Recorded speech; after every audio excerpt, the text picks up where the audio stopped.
Boa tarde. Para quem não me conhece, meu nome é Samuel Borges e eu estou aqui hoje para falar de um assunto que eu acredito ser de extrema importância, né? Não só para a comunidade menonita, da qual eu sou pastor, mas um tema que tem me preocupado de maneira mais ampla quando a gente olha e pensa na comunidade cristã, que é o forte impacto, né, que a politização, esse momento de polarização, como que ele tem afetado, né, a convivência nas nossas comunidades cristãs, a convivência na vida em família. E eu penso que esse é um tema importante de ser tratado, não é? E para tratar desse tema, eu gostaria de usar, né, como base a história do profeta Jonas, que todo mundo conhece. Eu nem vou ler o texto bíblico, toda a história, todo mundo conhece a história do profeta que Deus chama, Deus o convoca e diz que ele deve ir a Nínive, e ali ele deve pregar para aquelas pessoas, falar da mensagem do amor de Deus para aquelas pessoas, para que elas se convertam, abandonem seus maus caminhos e sejam salvos. E Jonas simplesmente, depois de receber essa ordem, discordando daquilo que era a vontade de Deus, ele vira as costas e foge, vai embora. E ele embarca num navio, aí uma grande tempestade cai sobre aquela embarcação, os marinheiros jogam a sorte cai ali sobre Jonas, eles perguntam para Jonas: o que é que você fez para a gente estar passando por um mal tão grande, essa tempestade que está aqui para afundar o nosso barco? E Jonas fala: não, eu estou fugindo de Deus e podem me jogar na água. E Jonas é jogado na água, e logo, após ser jogado na água, um grande peixe, não uma baleia, um grande peixe, o envolve, coloca Jonas na sua boca, e alguns dias depois ele vai cuspir o Jonas lá numa praia qualquer. Essa é a história, do profeta, que muitos dizem ter sido engolido por uma baleia, mas o texto bíblico não diz que é uma baleia, todo mundo já sabe disso também. Mas a impressão que a gente tem é que Jonas, num capricho pessoal, resolveu desobedecer a Deus. Então, Jonas é um livro que eu considero maravilhoso em todos os aspectos, talvez o meu livro preferido do Velho Testamento. E a gente tem essa impressão de que Jonas foi só um caprichoso, desobediente, que Deus falou: vai lá, ele: não quero ir, eu não vou, e foi para outro canto. Mas não é isso que o livro mostra. E hoje eu quero revelar para você alguns detalhes que vão mudar a sua maneira de entender esse livro, e vão mudar a sua maneira de entender o que de fato aconteceu nessa história do profeta Jonas. Uma coisa que a gente, às vezes, ao ler a história na Bíblia, não para prestar atenção ou para pensar sobre, que cidade era essa, Nínive, para a qual o profeta Jonas deveria, então, seguir e ali falar do amor de Deus para aquelas pessoas. Nínive era uma cidade, talvez a cidade mais poderosa da época, não é? A Nínive era o centro do Império Assírio. E era uma cidade tão poderosa, com um poderio militar tão grande, que eles poderiam, inclusive, invadir os países vizinhos, incluindo Israel, ou poderiam também cobrar aí um bônus por proteção. Olha, vocês pagam os tributos, a gente protege vocês de alguns inimigos. O fato é que Nínive era uma afronta para o Estado judeu, de certa maneira. E Jonas era o quê? Um judeu. Então ele não tinha apreço, simpatia e respeito nenhum pelos assírios de Nínive, por aquilo que Nínive representava culturalmente, religiosamente, politicamente, não é?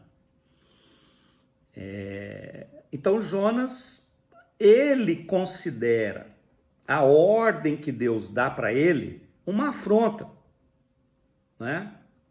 Como assim, né? Eu, judeu, vou lá pregar para que um povo que eu quero ver destruído seja salvo? De jeito nenhum, eu não vou fazer isso. É isso que Jonas pensa. E Jonas foge por causa disso. Jonas não está simplesmente, ele não é um profeta desobediente, que nem eu já li em alguns livros. Jonas, o profeta desobediente. Isso é uma exegese muito rasa, muito pobre. Não, é um problema sério ali que Jonas está enfrentando, né? E sem contar que os assírios eram vizinhos muito violentos, né? Inclusive o texto bíblico vai dizer que Deus diz para Jonas ir lá e falar e pregar para eles, para que eles se arrependam da sua violência, da violência com a qual, né, eles têm praticado. O texto bíblico vai dizer que Deus vai dizer assim, a violência deles já chegou até mim. Ou seja, o grau de injustiça praticado ali, naquela cidade, por aquele povo, contra todas as pessoas, era um negócio que já virava o estômago de Deus, né? Era uma coisa que afrontava a santidade e a justiça divina. Então, Jonas tem uma birra com esse povo. Jonas não gosta dele.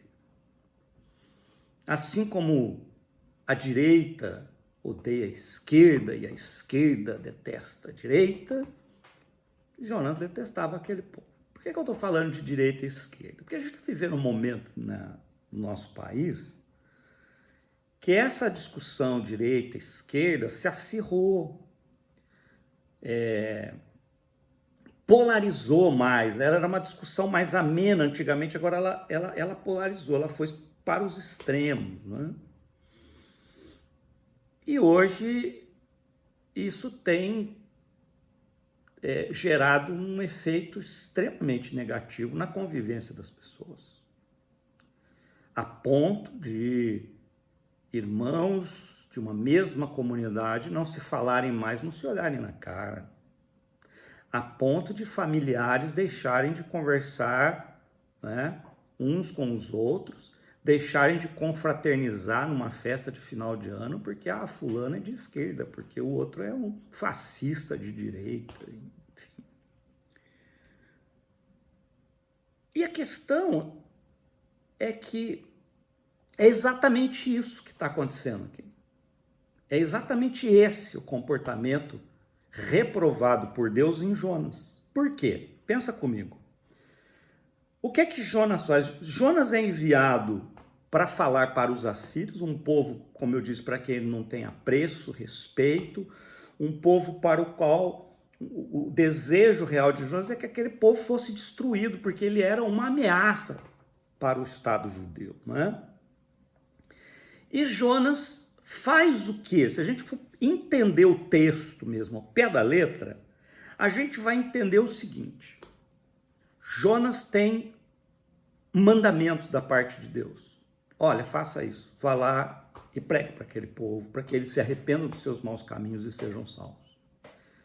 Inclusive, esse é o mandamento e a mensagem de Deus para todos nós cristãos, quer evangélicos, católicos, né? É a mesma. Olha, vocês precisam ir ao mundo para falar do amor que Deus sente por cada ser humano. O que Jonas faz e que nós estamos fazendo também, que é péssimo, que é ruim. Jonas coloca em primeiro lugar o seu patriotismo acima do amor ao próximo. Não é? Pensa aí.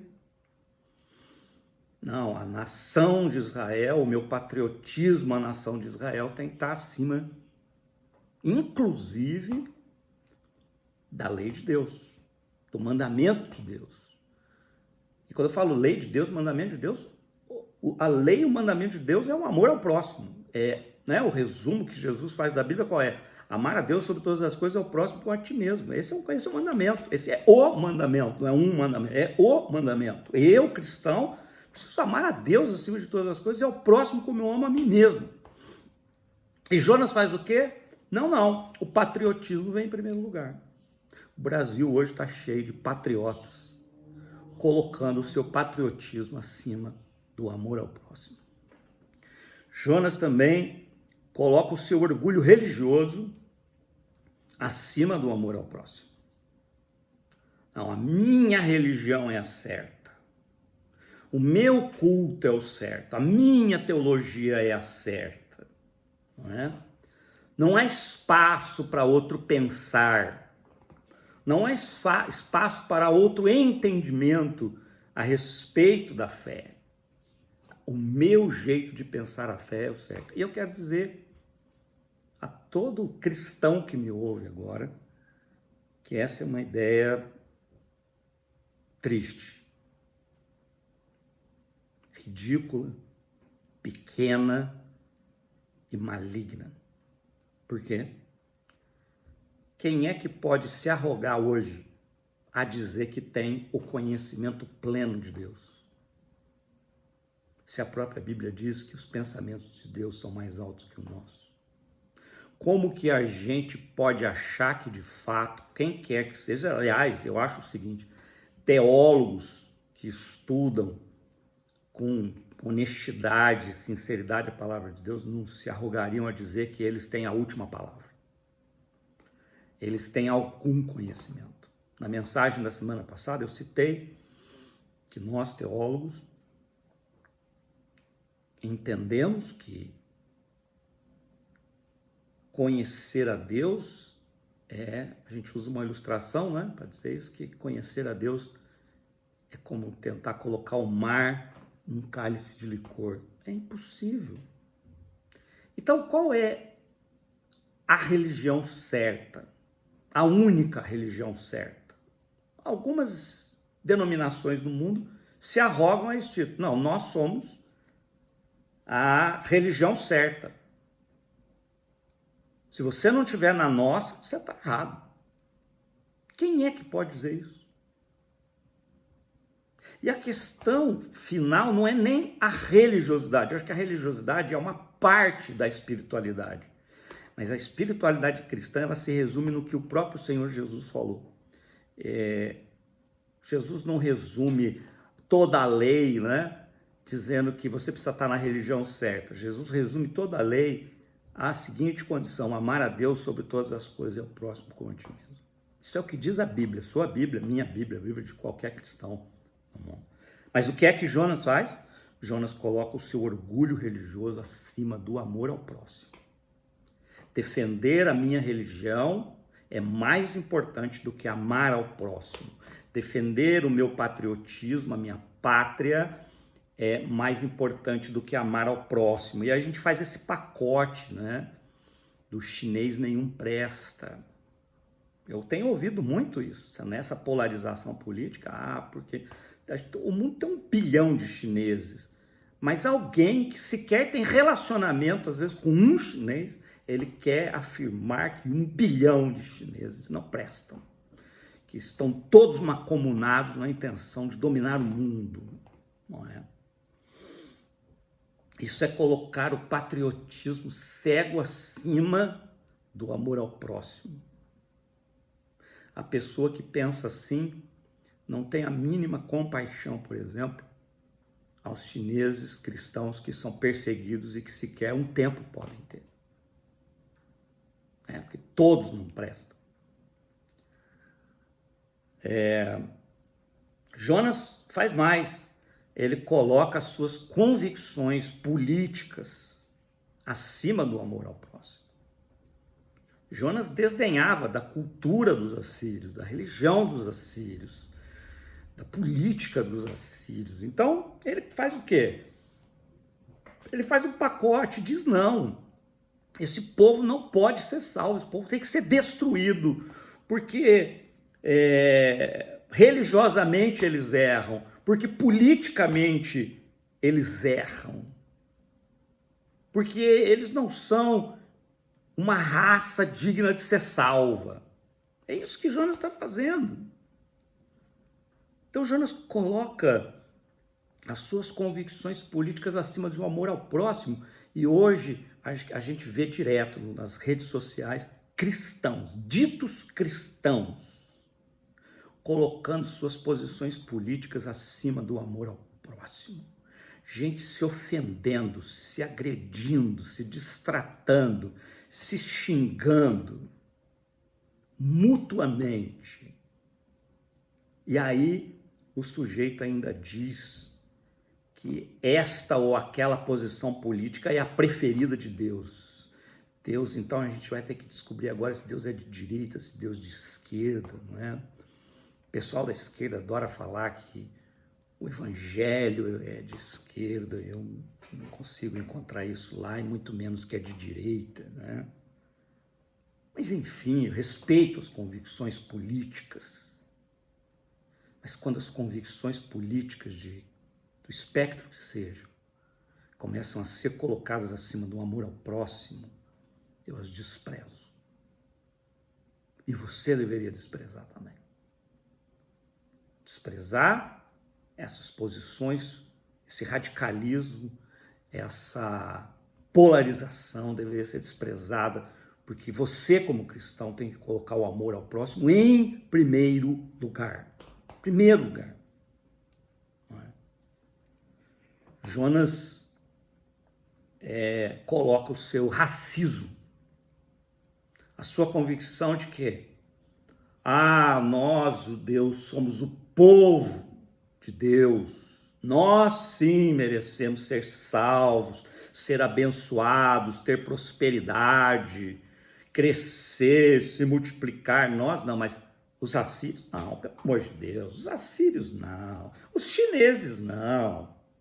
Os russos não, por favor, né? Essa gentalha.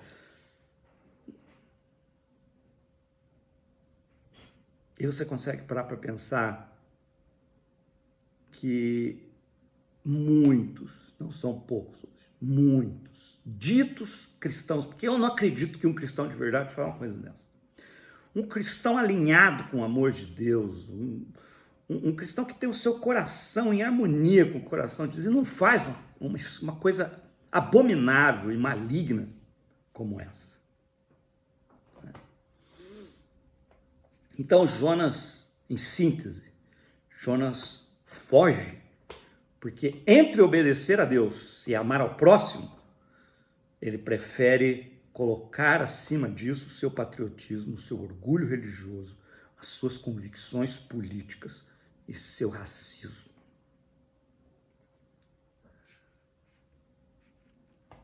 Jonas,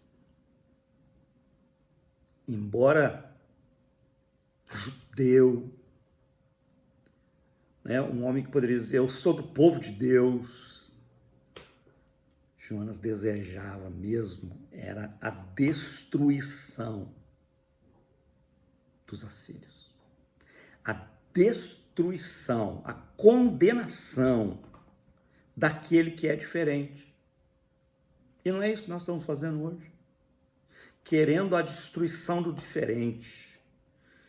Nós não sabemos lidar com o dissenso, com a oposição. Nós entendemos que o mundo só será um mundo melhor se todo mundo pensar como eu penso. Porque eu tenho a melhor opinião.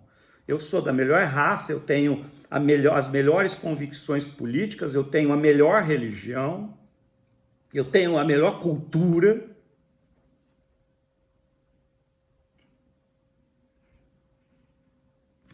A gente pode dizer que Jonas se considerava, então, superior. Se considerava mais santo. Se considerava mais politizado. Acima de tudo, ele se considerava no direito de decidir o que era melhor para os assírios, apesar daquilo que Deus havia pedido a ele.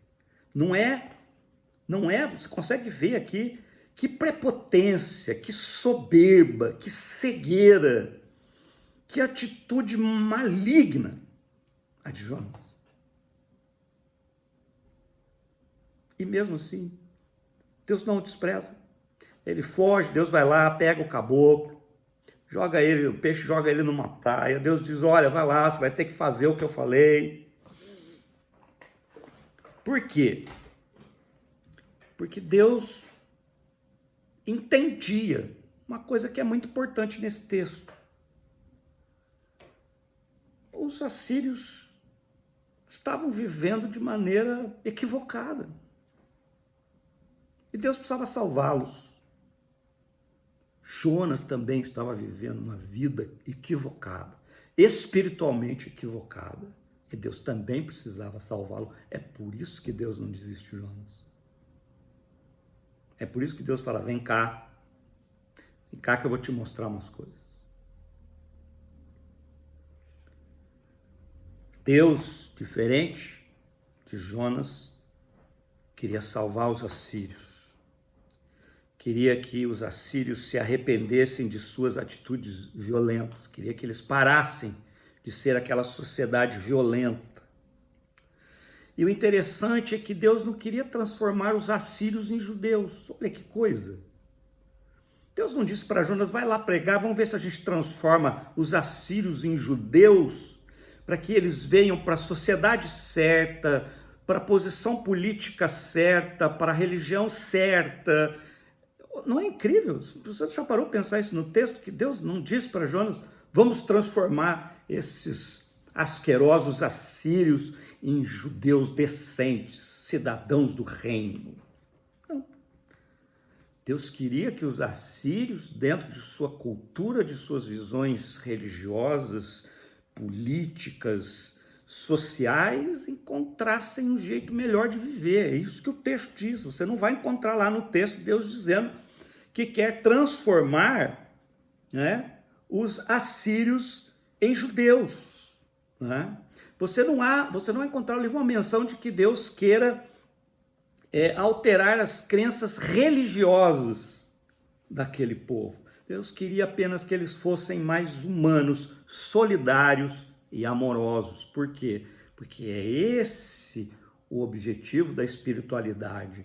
Aquele que se aproxima de Deus deve entender que Deus é amor e que Deus quer ser amado e quer que eu ame ao próximo. Ponto. Esse é o resumo de toda a religião, né? Se não me levar a esse lugar, é uma religião oca, vazia, inócua, que não produz nada, a não ser gente racista, gente que se julga superior, que se julga mais santa, mais politizada que o resto do mundo. Gera uma geração de gente orgulhosa e prepotente e arrogante e cheio de receitas do que é certo e errado para o mundo e para a vida dos outros. Deus não queria transformar os assírios em judeus. Deus queria apenas que eles encontrassem na sua graça, no seu amor e na sua bondade um jeito melhor de viver.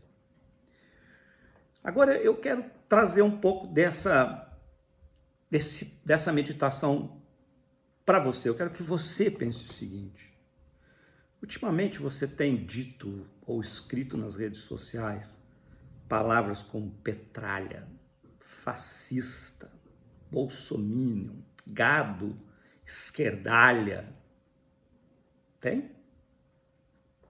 Qual é a intenção dessas palavras? É ofender, é agredir, é diminuir, é humilhar, é afrontar. E essa é a sua manifestação do amor de Deus ao próximo, correto? É isso? É isso mesmo que eu estou entendendo? Ou você pensa como Jonas, essa gente da esquerda não merece o amor de Deus, essa gente da direita não merece o amor de Deus. É assim que você pensa? Você pensa como Jonas. Você está colocando as suas convicções políticas, religiosas, sua raça, sua cultura acima do amor de Deus, que deveria ser dirigido ao próximo.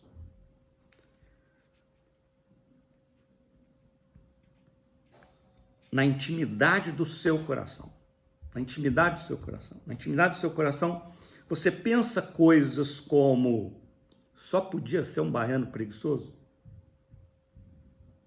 você, mesmo que nunca tenha dito, já pensou, olha, que serviço preto. Em algum momento, no aeroporto, você já pensou, essa gente pobre tinha que saber o seu lugar. Você já numa baladinha, em algum lugar, você já olhou para a roupa de uma moça e disse, olha que roupa, só pode ser biscate. Já olhou para um garoto conversando, olhando para o jeito dele falar e cochichou para mim que só pode ser viado. Você é Jonas. Você tem colocado suas convicções, as mais variadas, acima do amor de Deus pelo próximo. Você fecha a porta, você cria muros, você não cria pontes. Você é Jonas. E Jonas foi duramente repreendido por Deus por causa dessa postura equivocada. Pense no seguinte, que lucidez há num homem que discorda de Deus, que diz assim, não, Deus está louco, Deus perdeu o bom senso. Como que ele pode querer salvar essa gente? Olha o nível em que Jonas chega. E pode ser o nível em que você já chegou. E você precisa tomar cuidado. E como Jonas, você precisa se arrepender dos seus maus caminhos. Porque esse é um caminho maligno. Porque esse patriotismo exacerbado que te coloca distante do próximo não cabe dentro do amor de Deus. Essa sua arrogância religiosa não cabe dentro do amor de Deus. A sua superioridade não cabe dentro do amor de Deus. A sua arrogância, a sua prepotência não cabem dentro do amor de Deus. Porque dentro do amor de Deus cabe uma coisa maravilhosa que tem na história. Deus vai dizer para Jonas assim, Jonas, como que você pode querer a destruição de um povo que não sabe discernir entre a mão direita e a mão esquerda? Deus estava dizendo para Jonas assim, Jonas, entenda uma coisa, eles podem estar vivendo de forma equivocada, mas há algo a ser resgatado ali, né? Há uma ignorância a ser superada ali. Que ser humano pode dizer que não é ignorante? Todos nós somos ignorantes em vários aspectos da vida. Eu sou um ignorante em astronomia. Eu sou um ignorante em mandarim. Pode ser que estejamos sendo ignorantes politicamente. Pode ser que estejamos sendo ignorantes religiosamente, espiritualmente falando. E Deus está dizendo, calma, gente. Há algo a ser resgatado em todos nós. Há uma ignorância em relação à vida a ser superada na vida dos assírios e na sua vida, Jonas. Na sua vida, você que me ouve agora. Então tenha paciência consigo mesmo, tenha paciência com o próximo. Ele não é obrigado a pensar como você pensa. E diante de Deus você está proibido de não amar o seu próximo. Então supere a sua arrogância. Olhe para si mesmo e diz, posso estar equivocado. Os assírios estavam equivocados, Jonas estava equivocado, você não. Você sabe tudo, evidentemente. Você, nossa, é uma pessoa perfeita. Não há nada a que possa progredir em você. Você é Deus. Se não há nada que possa progredir em você, você é Deus. Você está pronto, você é perfeito. Pelo amor de Deus. Você está caindo, está sendo enredado por um pensamento absolutamente maligno. Isso é do maligno. Não pode vir de outro lugar. O que me separa do amor ao próximo é maligno. O que faz com que eu questione o amor de Deus por aqueles de quem eu discordo é maligno. Porque se Jonas estivesse em sintonia com o amor de Deus, ele diria: pai, é verdade, né? Eles estão vivendo uma vida, aqui do meu olhar, equivocada, mas eles precisam do teu amor. E serei eu, Senhor, o mensageiro desse amor, àquele povo sofrido dos assírios. Eles não estão vivendo aquela violência nada toda. Deve ter muita dor e muito sofrimento ali, muita raiva ali. E é isso que eu quero falar para você, querido. O olhar de Deus é o olhar de quem? Ao olhar para mim, ao olhar para você, ao olhar por aquele petista, por aquele bolsominion, né? O amor de Deus olha e diz assim: bom, há ali uma ignorância a ser superada, porque o fim de todas as coisas é o amor ao próximo.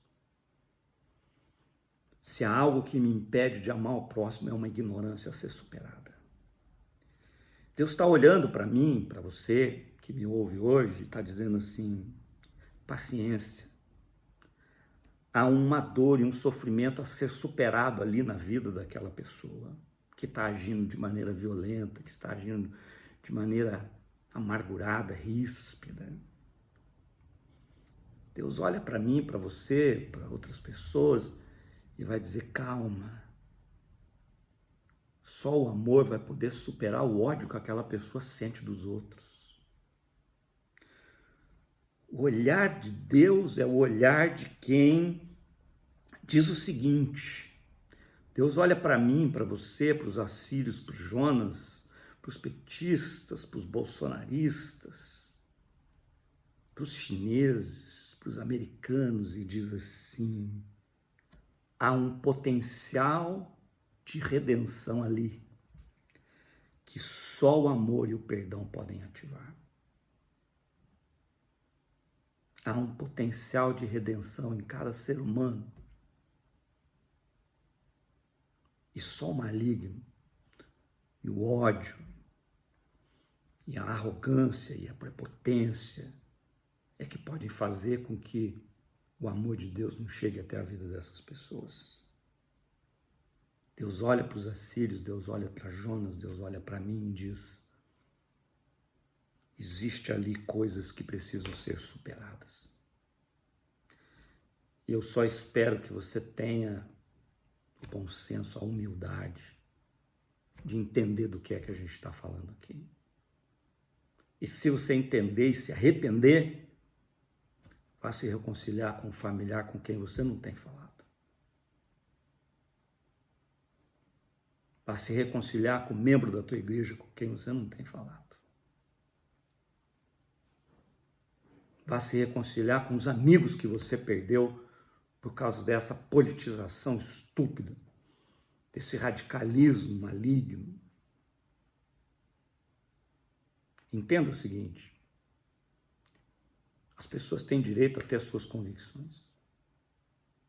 Quem é você para impor as suas convicções? Você pode entender que o seu ponto de vista é o mais acertado, como eu entendo que o meu é mais acertado. Mas eu não tento colonizar ninguém, a mente de ninguém. Eu não tento impor o meu pensamento a ninguém. Eu posso argumentar. Eu posso dizer para a pessoa: olha, você já olhou por esse prisma? Você já observou isso? Já observou aquilo? É um processo de conscientização. É o que Deus faz. Deus manda um mensageiro lá para os assírios. Ó, vai lá. Fala lá com eles. Vamos ver se eles se arrependem dos seus maus caminhos. Deus não está impondo. Deus diz: olha, vai lá, fala com eles. E eles se arrependem e mudam de opinião. Então, eu quero terminar essa mensagem dizendo o seguinte: quem é você? O seu olhar para a vida é o olhar de Jonas, que quer a destruição do dissenso, que quer a destruição do oposto, do que pensa diferente de você. Você pode incluir muita gente nesse diferente. Quanta gente diferente você gostaria de ver arder no inferno? Quanta gente diferente você queria ver se dando mal na vida? isso diz que o teu coração não é um coração alinhado com o amor de Deus. Seu coração está alinhado com o maligno. O seu olhar é o de Jonas? Ou o seu olhar é o de Deus? O olhar que diz: há um potencial de redenção em cada ser humano que só o amor e o perdão podem ativar. Eu gostaria que você pensasse nisso com carinho, tá bom?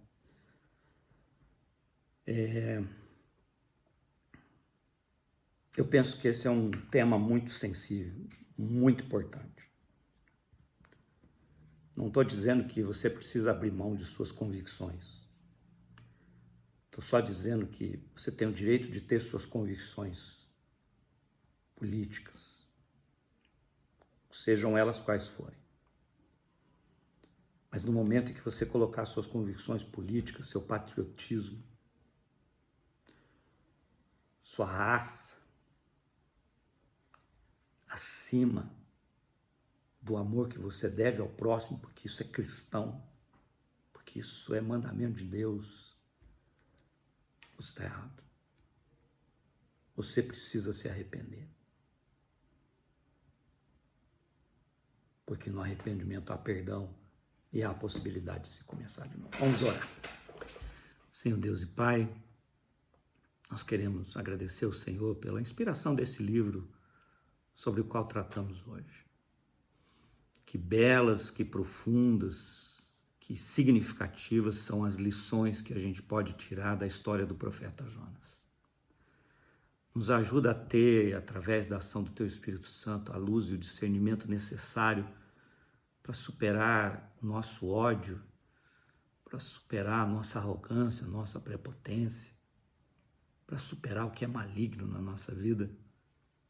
E dá-nos, ó Deus, a doçura de coração necessária para que a gente entenda que há um potencial de redenção em cada ser humano, um potencial de redenção que Deus vê, um potencial de redenção que se realiza na pessoa de Jesus Cristo, um potencial de redenção que só o amor e o perdão podem ativar. Dá-nos essa tão preciosa consciência de que, embora pensando de formas diferentes, podemos seguir juntos, podemos escolher nossos governos, podemos agir como nação que busca, de fato, um Brasil mais justo, um Brasil mais próspero para todas as pessoas que nele habitam, sem que com isso nos tornemos arrogantes com relação ao nosso patriotismo, às nossas convicções políticas e todo esse pacote que vem junto, o racismo, as idiosincrasias. Senhor, nos ajuda a ter o discernimento necessário para isso. Abençoa a nossa semana, que ela seja uma semana de paz, uma semana de reconciliação, uma semana de amor dirigido à vida do próximo, seja ele quem for.